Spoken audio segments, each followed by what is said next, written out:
Hello, in this video I'm going to give you an overview from an assessor's point of view.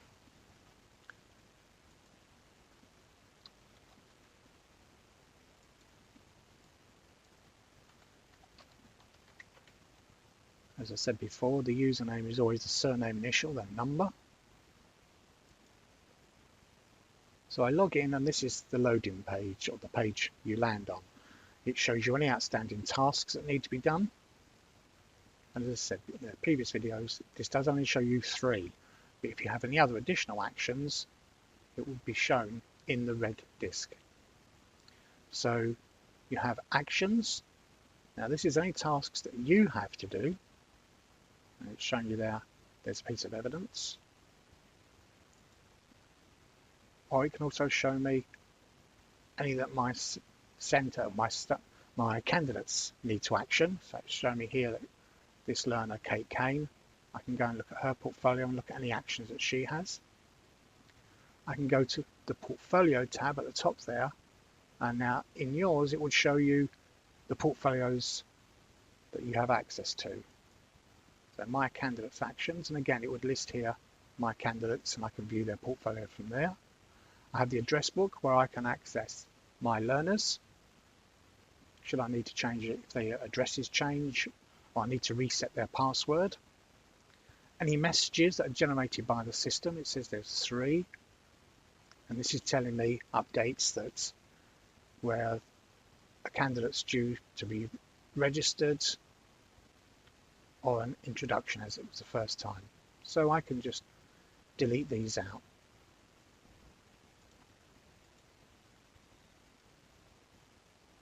And any news items that relate, these can be generated by the office. Should they may wish to notify of any staff meetings, so I can find them through here. And it keeps a record as well then. So if I actually go into a student's portfolio from here,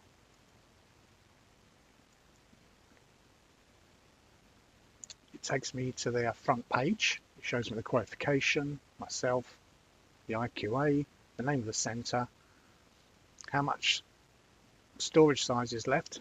So I get 250 megabytes. Should I need any more, that can be negotiated with NOCN. And here it's got 3 options for me. I can upload evidence, I can create already actions, or I can generate reports. These will be covered off in other videos. Here it always defaults to the summary page for the learner, so it shows their qualification, their overall progress, and the progress within the units.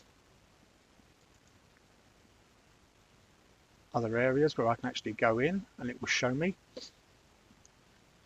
of this student's portfolio, the evidence that matched against it, and the outcome, whether it was partially sufficient, fully sufficient, etc. I can go to the evidence tab. It will show me any evidence that's awaiting assessment and what has been assessed by the summary over there. And here, any documents that I've uploaded that are not actually evidence. So it may be a case that I want to keep copies of any training qualifications or other certificates the learner has. Anything that is not going to be used as evidence can be kept in one place. It could actually be reviews. So then you have the students' reviews all in one place in their e-portfolio. Again, that is entirely down to your centre's discretion.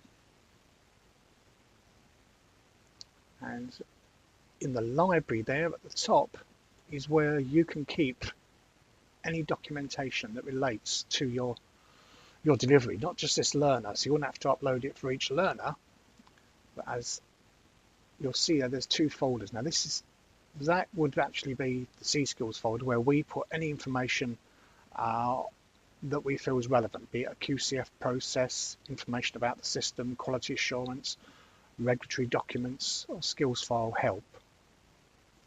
That's where we put information. Yours would go under the other tab. Now this says that because it's a test center, but it would have the name of your center. And in here, depends on the permissions, you can actually upload documents or if your centre can upload them, and they can create folders in here, and they can store various documents. As you can see, appeals procedures, checklists, anything else they feel is relevant.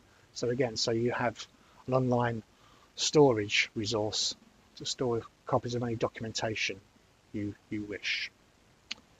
Thanks very much.